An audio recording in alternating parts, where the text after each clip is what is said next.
En octubre de 2025, una mujer japonesa llamada Yurina Noguchi intentó casarse con su pareja de inteligencia artificial. No es una broma. Ella llevaba vestido de novia, hubieron invitados, hubo anillos, hubo ceremonia y un novio que no respiraba. Una inteligencia artificial. Antes de eso, Yurina había terminado con su novio real, con su novio humano. Y esto parece una historia extraña de internet hasta que empiezas a mirar a tu alrededor y ves gente pidiéndole consejos de todo a ChatGPT, inclusive consejos amorosos. Personas que ya no escriben sino es con una inteligencia artificial y empresas que empiezan a reemplazar todo su cuerpo editorial, todo su cuerpo de redactores, diseñadores y analistas.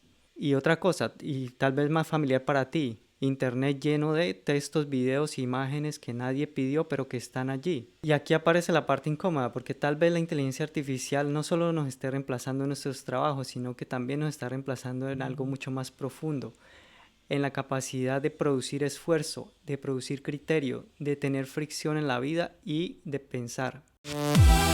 Bienvenidos a otro video de Insomnia. En este video discutiremos las 3 formas en que la inteligencia artificial nos está dañando el cerebro y nos está haciendo cada vez más reemplazables. No como una máquina agresora que venga a violentarnos físicamente, sino como una herramienta que al contrario es demasiadamente cómoda para rechazar. Es así como veremos que el futuro más peligroso tal vez no sea una guerra contra las máquinas, una guerra armada tipo Terminator, sino una guerra en contra de nuestras propias comodidades. Hay algo a lo que probablemente ya estamos muy acostumbrados los usuarios de internet, y es un video que está muy bien hecho, pero parece hecho con inteligencia artificial, porque contiene imágenes demasiado perfectas, una voz demasiado limpia, un texto demasiado correcto y frases que suenan bien, pero parece que no tienen mucho sentido. Y al principio esto parece algo muy inofensivo, hasta que lo ves repetirse una y otra vez y otra vez. A esto es a lo que generalmente se le suele llamar como la AI Slope, o en castellano, basura generada por inteligencia artificial. Es un contenido producido no porque alguien tenía algo que decir, sino porque ahora es mucho más barato y lucrativo llenar internet de palabras e imágenes y videos. En 2025, investigadores empezaron a describir el AI Slope como una nueva forma de desperdicio generativo.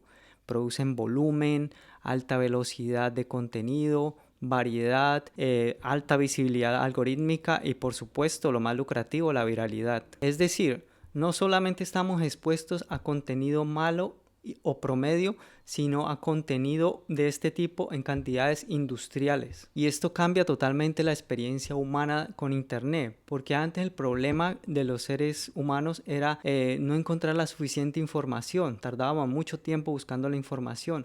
Ahora, paradójicamente, el problema es al contrario, tenemos tanta información y a la vez desinformación que tenemos un gran trabajo, que es el de filtrar qué información realmente es verdadera y qué no. Y muchas veces los creadores de estas plataformas no necesariamente quieren que tú veas la información que es real, sino la que a ellos les conviene. Normalmente pensamos que la inteligencia artificial va a reemplazar al productor, al escritor, al diseñador, al programador, al editor, al creador de contenido, pero también está reemplazándote a ti como consumidor. ¿Por qué? Porque los algoritmos son los que están decidiendo qué es lo que tú vas a ver, y cada vez va a ser más difícil distinguir qué es lo que es real o qué no, y qué es lo que es verdadero y qué no. Entonces te vas a encontrar en un mar de información en la cual vas a tener que usar varios criterios. Pensar, esto es real, esto es falso, esto fue escrito por alguien o fue generado por una inteligencia artificial en 5 segundos o menos tal vez. Alguien revisó esta información o simplemente lo produjeron en masa y lo publicaron. Y aquí aparece algo muy preocupante. ¿Por qué? Porque somos muy influenciables por lo que consumimos, y eso lo sabe perfectamente medios como la radio. Si te ponen un disco nuevo y te lo hacen sonar 20 veces al día, en tu cabeza ya empiezas a pensar de que ese disco es muy bueno. Lo mismo pasa con la información que encuentras en internet. La escuchas tanto que ya empiezas a pensar que eso es la verdad. Y aquí viene el primer modo como la inteligencia artificial está arruinando nuestros cerebros, y es que si todos los días consumes información o contenido promedio, tu pensamiento empieza a moverse a ese promedio, y ese promedio no necesariamente representa una sabiduría colectiva, sino simplemente una forma de cómo empacar la mediocridad, porque la IA no necesita convertirte en un tonto, simplemente necesita bombardearte de tanto contenido promedio que el promedio empieza a aparecer como la norma. Aquí te voy a hablar de una paradoja fascinante, y es que la inteligencia artificial puede mejorar la creatividad individual. Eso ya está más que demostrado. Hay personas que no sabían escribir y ahora escriben mejor, producen mejores textos, mejores emails con la ayuda de la inteligencia artificial. Personas que nunca dibujaron en su vida o no sabían dibujar, ahora están creando imágenes decentes, están creando contenido de alta calidad. Y lo que más me sorprende, personas que nunca tuvieron un bagaje musical, ahora pueden crear sus músicas gracias a la inteligencia artificial. Esto es real y tiene algo de hermoso, sí, no lo voy a negar, pero también tiene su sombra oculta. Un estudio publicado en Science Advances encontró algo muy interesante.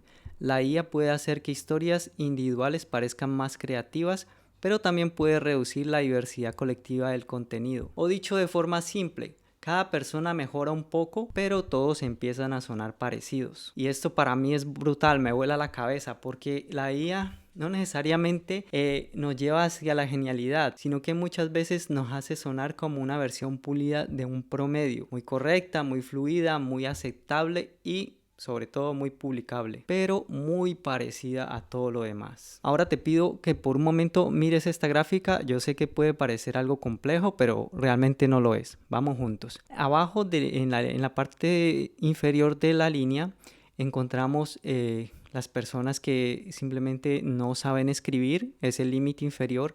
Personas que sea porque no saben leer o porque no tienen muchas habilidades en la escritura, digámoslo así, están en el límite inferior.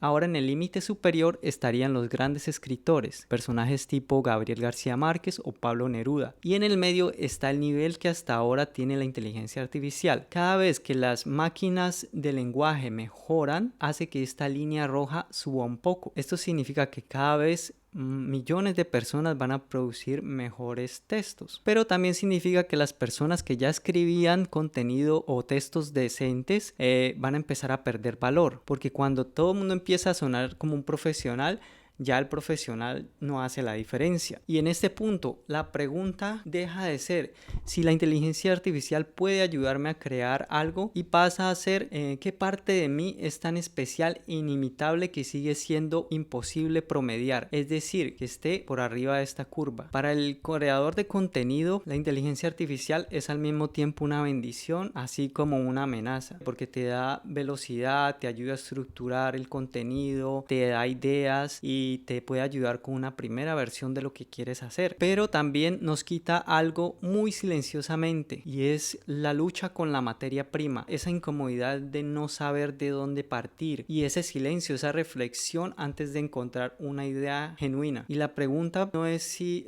puedo producir más, montar más videos a este canal, por ejemplo. La pregunta es, ¿será que yo, Jorge, seguiré analizando mejor mis vídeos para entregar un contenido cada vez mejor? Y en este punto voy a resaltar algo muy importante. Yo también sigo a otros creadores de contenido que hablan de inteligencia artificial y a veces encuentro algunas citas muy interesantes en sus videos. Trato de verificar estas citas en internet, a ver por ejemplo si fulanito dijo tal frase que ellos mencionan o si el estudio realmente indicaba lo que ese creador de contenido mencionó en sus videos. Y oh sorpresa, me encuentro de que no es así. Entonces, ¿qué es lo que están haciendo esos creadores de contenido? Están confiando en una inteligencia artificial para que les diga lo que es real. Entonces, es una paradoja, porque en su afán de publicar más, de obtener más seguidores probablemente, más likes, de monetizar más, están sacrificando la verdad, su reputación y sobre todo el bienestar de las personas que lo están asistiendo, que lo están viendo. En 2025 un equipo del MIT hizo un experimento inquietante. Pusieron a personas a escribir ensayos de 3 formas, unas sin herramientas, otras usando un buscador como Google y un tercer grupo con ChatGPT. Mientras escribían, midieron su actividad cerebral con un electroencefalograma. El grupo que escribió sin herramientas mostró mayor conectividad cerebral. El grupo con un buscador quedó, digámoslo, en un nivel nivel promedio, y el grupo que usó ChatGPT mostró una conectividad neuronal mucho más débil. Pero lo más extraño vino después del experimento. Muchos usuarios del grupo de los que usaron ChatGPT no podían recordar las frases de lo que acababan de entregar, del resultado final que acababan de escribir. No porque este grupo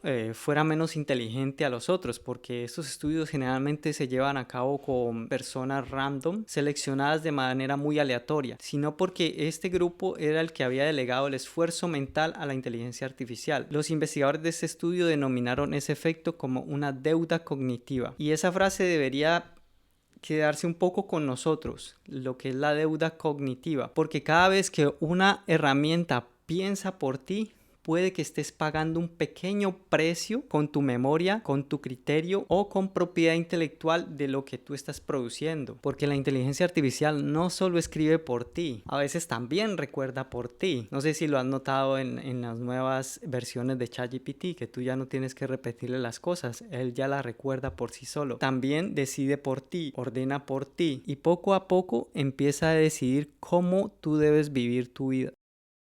Ahora estudiamos el árbol del conocimiento. ¿Cómo así que el árbol del conocimiento? Observen la gráfica. Tenemos aquí un árbol, la figura de un árbol donde el tronco simboliza los conceptos básicos. El 1 más 1, el bien y el mal, el abecedario, es decir, lo que todo mundo debería saber y lo más fácil de aprender. Las ramas son las áreas más específicas del conocimiento, como la ciencia, el arte, la programación, la educación, la salud, la música, y las hojas, el conocimiento menos alcanzable por, digámoslo así, la mayoría de la población, es decir, tu experiencia concreta, tu contexto, tu intuición, tu criterio, tu experiencia de vida, tus errores, tu memoria emocional, tu forma particular de observar el mundo. Pues bien, vamos a ver entonces qué partes del árbol va a tomar la inteligencia artificial inevitablemente. El tronco ya lo hace desde un comienzo, está comenzando a conquistar muchas de las ramas del conocimiento, lo que es ciencia, política, economía. Bueno, está tomando gran parte de estas ramas, pero va a tener mucha dificultad para llegar hasta las hojas. Y tal vez allí esté nuestra oportunidad de resaltar en un mundo lleno de inteligencia artificial, porque no se trata solo de competir con la inteligencia artificial en los conocimientos generales, sino volvernos lo suficientemente específicos en nuestro conocimiento para que la inteligencia artificial no llegue hasta esos puntos. Por ejemplo, decir, soy un escritor. La inteligencia artificial ya escribe muchas de las cosas que queremos escribir, pero si tú eres un escritor que escribe sobre, por ejemplo, economías emergentes, eres alguien que estás muy actualizado con lo que está pasando día a día y estás viendo la experiencia desde un punto de vista muy humano. Otro ejemplo un poco más sencillo. Un profesor de inglés. Obviamente, hoy en día muchas personas aprenden a hablar inglés usando inteligencia artificial. Pero si tú eres un profesor de inglés que utiliza un modo muy particular, por ejemplo, de repetición espaciada, que optimiza la forma como un estudiante puede aprender en pocos meses el inglés, eso es algo muy particular que difícilmente va a lograr dominar inteligencia artificial. Porque la IA puede imitar miles de estilos, pero todavía le cuesta haber vivido una vida, no tiene una experiencia como persona. Ahora viene la segunda forma en que la inteligencia artificial puede dañar nuestros cerebros y hacernos mucho más reemplazable. Y no es reduciendo nuestra creatividad, sino reforzando las creencias que nosotros ya traemos, ya sean inofensivas o sean perjudiciales. Y aquí te muestro un ejemplo. En el 2025, el caso de Alan Brooks empezó a circular en todos los medios del mundo. El señor Brooks, un hombre canadiense de 47 años, padre, dueño de negocio y sin historial de problemas mentales. Empezó usando ChatGPT por curiosidad, primero para cosas normales, para pedir consejos financieros o recetas de cocina. Y poco a poco esas conversaciones se volvieron una espiral, hasta que en el momento en que ChatGPT le confesó que habían descubierto algo enorme, un modelo matemático tan potente que podría tener implicaciones para la seguridad nacional. Obviamente el señor Brooks llegó a pensar de que él tenía que advertir al mundo sobre este peligro. Primero confirmó miles de veces con ChatGPT a ver si él no estaba loco, y según los reportes, ChatGPT reforzó aún más la idea que él tenía, lo validó, le dio contexto, le dio fuerza a esa idea. Después, cuando el señor Brooks empezó a usar otro sistema de inteligencia artificial llamado Gemini y comparó estas ideas que había obtenido con ChatGPT, el modelo de Gemini le dijo que estaba completamente equivocado. Cuando el señor Brooks volvió a ChatGPT a confrontar lo que le había dicho Gemini, ChatGPT simplemente le confesó de que había inventado todo. Después de esto, el señor Brooks confesó de que esta había sido una de las experiencias más traumáticas de su vida. Y no sé tú, pero cuando me di cuenta de esta noticia me pareció supremamente inquietante, porque las máquinas no necesitan odiarte para hacerte daño. Aquí hay un concepto que se está volviendo muy central en la investigación sobre los modelos de lenguaje y los efectos sobre la mentalidad humana. Y es esa tendencia de la inteligencia artificial de validar las ideas del usuario, de complacerlo o alinearse con sus creencias, incluso cuando estas creencias son incorrectas, exageradas o dañinas. En 2026 varios papers empezaron a tratar esto no como un detalle de estilo, sino como un fallo moral y epistemológico. ¿Y esto por qué se da? Porque recientemente han hecho que la IA empiece a sonar muy amable con el usuario, y esto podría terminar siendo peligroso. Es decir, estos modelos de lenguaje empiezan a sacrificar lo que es verdadero para preservar la comodidad del usuario. Y escúchenme bien, esto no solo afecta a las personas que son vulnerables, afecta a cualquiera. Todos tenemos creencias que queremos proteger. Queremos proteger esas narrativas que nos hacen ser nosotros mismos. Y valoramos mucho a alguien o algo que nos diga que tenemos razón, que no estamos siendo exagerados, que nos entienden, que nos digan que somos brillantes. Ahora tú imagina tener una máquina que nos está diciendo todos los días, siempre de una mejor forma, buscando información, buscando referencias, buscando soporte para decirnos de manera agradable y personalizada que tenemos 100% de la razón. Es como un espejo, es como mirarse al espejo como hacía Blancanieves, la bruja de Blancanieves, que preguntaba: espejito, espejito, ¿quién es la más bonita? Y el espejo siempre le confirmaba que era ella. Pero en ese caso el espejo era más sincero, porque cuando apareció Blancanieves, pues le dijo que era Blancanieves.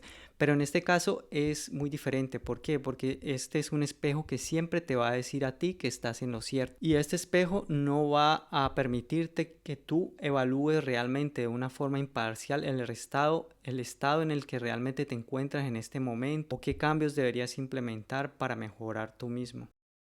Cuando se habla de psicosis, ¿a qué conclusión se puede llegar cuando se escuchan noticias como de que, por ejemplo, un empleado del sector público, del sector tecnológico, mató a su madre porque ChatGPT lo convenció de que su madre usaba la impresora para espiarlo, y entonces su madre era un personaje que estaba implementando una conspiración en contra de él y solo por esto la asesinó? O el caso de un estudiante universitario que mencionó que después de conversar mucho con ChatGPT, ChatGPT lo convenció de que era un oráculo y que podía pues hablar con entes del más allá, y después de eso el joven terminó con una psicosis. Bueno, sería muy sencillo asociar estos casos a plantear un caso de causa y efecto, pero hay que ser muy cuidadoso con los datos, porque no se trata simplemente de decir que estos motores de lenguaje, estas máquinas de lenguaje pueden causar psicosis. Afirmar eso podría ser un poco arriesgado e irresponsable. ¿Por qué? Porque si analizamos las cifras, por ejemplo, la psicosis ya existía en la población general antes de la inteligencia artificial, y por el otro lado millones y millones de personas usan estas herramientas sin ningún efecto grave en su salud mental. Entonces vamos a mirar las cifras para analizar esto con un poco más de cautela. En 2025 OpenAI estimó que alrededor del 0.07% de los usuarios semanales mostraban posibles señales de emergencias de salud mental relacionados con psicosis o manía. Por otro lado, la Organización Mundial de la Salud reportó una incidencia de la esquizofrenia mucho más alta que esos porcentajes. En 2018, por ejemplo, antes de la inteligencia artificial o la pandemia, esa cifra oscilaba entre 0.29 y 0.32%, un aproximado de 23 millones de personas en el mundo. Entonces parece que los porcentajes publicados por ChatGPT son pequeños comparados a esta tendencia mundial. Por otro lado, tal vez no todas las personas que tienen una psicosis usan inteligencia artificial, pero el hecho de que se den estos casos tan preocupantes, para mí deberían prender las alarmas para que esto fuera objeto de más debate. Y aquí llegamos a la tercera forma en la cual la inteligencia artificial puede hacernos más reemplazables, y es la más silenciosa. Y es que la inteligencia artificial nos puede quitar lo que yo denomino como fricción. Y al principio esto parece maravilloso porque te ayuda a escribir un email que para ti era incómodo de escribir, te resume un libro en segundos, te ayuda a tomar una decisión que tú consideras que es complicada, te da ideas para una conversación difícil, o simplemente te permite hacer lo que se llama un brainstorm, que es como una lluvia de ideas cuando estás comenzando desde cero con un proyecto. Pero el punto importante aquí es que los seres humanos somos sistemas que fuimos diseñados para no solo obtener resultados, sino para resolver problemas. Cuando dejamos de resolver problemas, algo se debilita en nuestro interior. Si no te ejercitas, tu cuerpo empieza a perder fuerza. Si no lees, pierdes agudeza mental. Y si no escribes, pierdes la claridad para expresar tus ideas, por ejemplo. Si no tienes conversaciones incómodas, pierdes coraje emocional, por ejemplo, también. Y es que la fricción no siempre es enemiga de la vida. Muchas veces es la materia prima que le da significado a la misma. Por ejemplo, organizamos una fiesta durante horas porque sabemos que la persona homenajeada es muy importante para nosotros. Entrenamos aunque nos duela el cuerpo porque sabemos que en un futuro muy cercano vamos a vernos y sentirnos mejor. Aprendemos un idioma nuevo aunque sea frustrante en el comienzo porque sentimos que de esa forma podemos disfrutar de otras culturas. Escribimos un mensaje con cuidado porque hay una relación con alguien importante del otro lado. Pero si todo se vuelve fácil, todo se optimiza, todo se suaviza, ¿qué pasa con estas partes?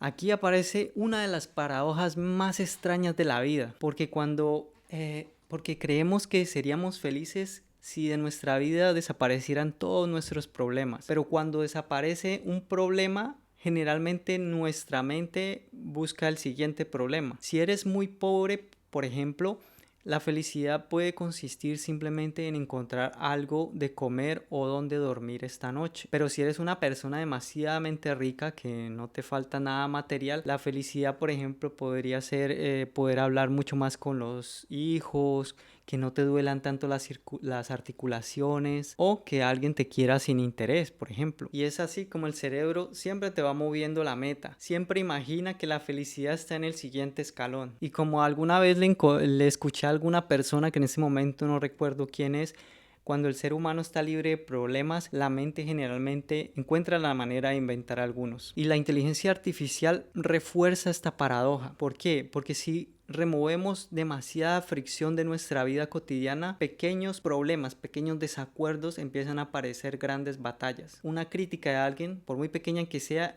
empieza a aparecer un ataque frontal. Una espera empieza a aparecer como una injusticia. Una conversación incómoda puede parecer violencia. Una tarea simple puede parecer intolerable porque perdemos ese entrenamiento mental, perdemos esa tolerancia, perdemos el concepto de la escala.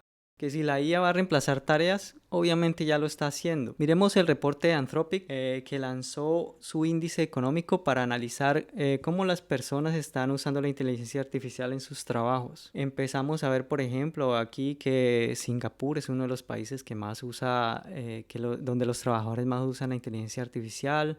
Sectores como la programación también son sectores con altos índices de uso de herramientas de inteligencia artificial. Y bueno, aquí les voy a dejar esta fuente para si la quieren revisar. Y en general empresas de todo el mundo están integrando asistentes para análisis, escritura, atención al cliente, programación y diseño.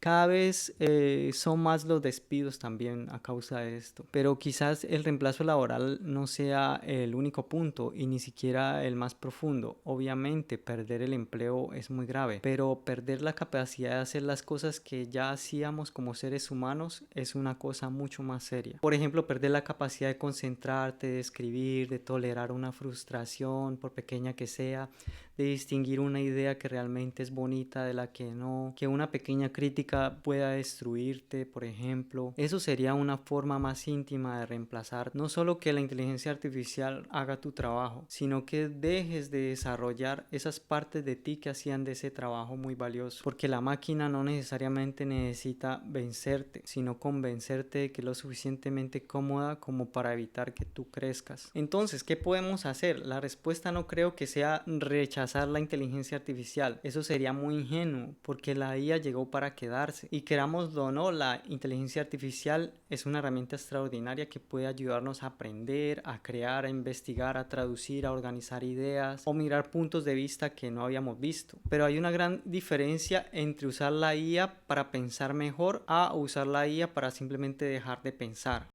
En ese sentido, yo creo que un abordaje un poco más saludable, digámoslo de esa forma, sería usar estas inteligencias artificiales no solo para obtener respuestas, es decir, hacer una pregunta directa, obtener una respuesta y chao, sino para conversar realmente con ellas, para decirle, hazme preguntas, es decir, cuestiona mis posicionamientos, no me des la razón tan rápido, dime qué partes estoy ignorando, muéstrame el argumento contrario, dónde podría estar equivocado, dónde mi adversario podría tener la razón, porque si buscamos confirmación siempre con la inteligencia artificial, ella se puede volver como un espejo para nosotros, pero si buscamos esa fricción, la IA puede convertirse en una herramienta muy valiosa para el pensamiento, explorar en nosotros mismos hasta dónde podemos llegar, y eso puede ser la diferencia entre ser reemplazado o ser ampliado, porque aunque no lo creas, la misma inteligencia artificial puede ayudarte a llegar hasta esas hojas del conocimiento donde eres único, donde eres irreemplazable. Te digo esto tal vez como una invitación, tal vez no, pero ahora mismo una de las formas más radicales de resistencia contra la inteligencia artificial sería introducir la dificultad humana voluntaria en tu vida. ¿Cómo así? Hacer cosas que no necesariamente son eficientes, como por ejemplo llamar a una persona o redactar un email tú mismo en vez de mandar un mensaje perfecto. Escribir un mensaje bonito o algo que realmente te importe, a quien realmente te importa. Leer un libro sin necesidad de buscar el resumen que te venden por internet, tener esa conversación incómoda que habías evitado, o aprender una habilidad aunque te tardes mucho en desarrollarla, crear algo que no necesariamente sea rentable, por ejemplo, o algo que simplemente lo haces porque te transforma, porque tal vez en un mundo donde todo mundo evita o quiere eliminar los obstáculos, quien tenga esa capacidad de atravesar esos obstáculos tendrá algo diferente que ofrecer a lo que las máquinas ya ofrecen. Cosas como profundidad, criterio, paciencia, carácter, cosas muy humanas. Y te digo, es muy probable que en el futuro lo más valioso no sea ser el más rápido, el que más produce, el que lo automatiza todo, sino aquel que conservó esa parte que lo hace ser humano y que sabe enfrentar las cosas difíciles. Eso es lo que las empresas no han podido reemplazar con inteligencia artificial. Mientras a muchos les preocupa un escenario apocalíptico de máquinas dominando el mundo, tal vez el reemplazo ya empezó mucho antes de que lo notaras, en una forma mucho más pequeña. Cada vez dejamos de escribir lo que sentimos, cada vez escribimos menos, cada vez evitamos pensar porque la respuesta aparece en una máquina muy rápido, cada vez confundimos más la comodidad con el crecimiento, cada vez preferimos mirarnos a un espejo y conformarnos con lo que vemos en vez de afrontar la realidad y corregirnos basado en ello. La inteligencia artificial puede ser un amigo o un enemigo, según como lo veas, pero lo que sí realmente es el enemigo del ser humano es la comodidad absoluta, porque una vida sin fricción, una vida sin ningún problema puede parecer una vida optimizada, hasta que un día te despiertas y descubres que nada tiene una dificultad, nada exige algo de ti, casi nada te sorprende, casi nada te fascina, casi nada te estimula. Y yo me atrevería a decir que tal vez el futuro no pertenezca a aquellos que usen más la inteligencia artificial, ni tampoco a aquellos que la rechacen por completo. Tal vez el futuro esté aguardando a estas personas que se resisten y no le entregan las partes más difíciles y humanas a la inteligencia artificial. Y con esto me despido deseándoles a ustedes algo muy extraño en esta era del Instagram, y es una vida llena de obstáculos. Ya saben, si les gustó, compartan este video con alguien que también les pueda gustar, suscríbase para seguir viendo mis videos y hasta la próxima.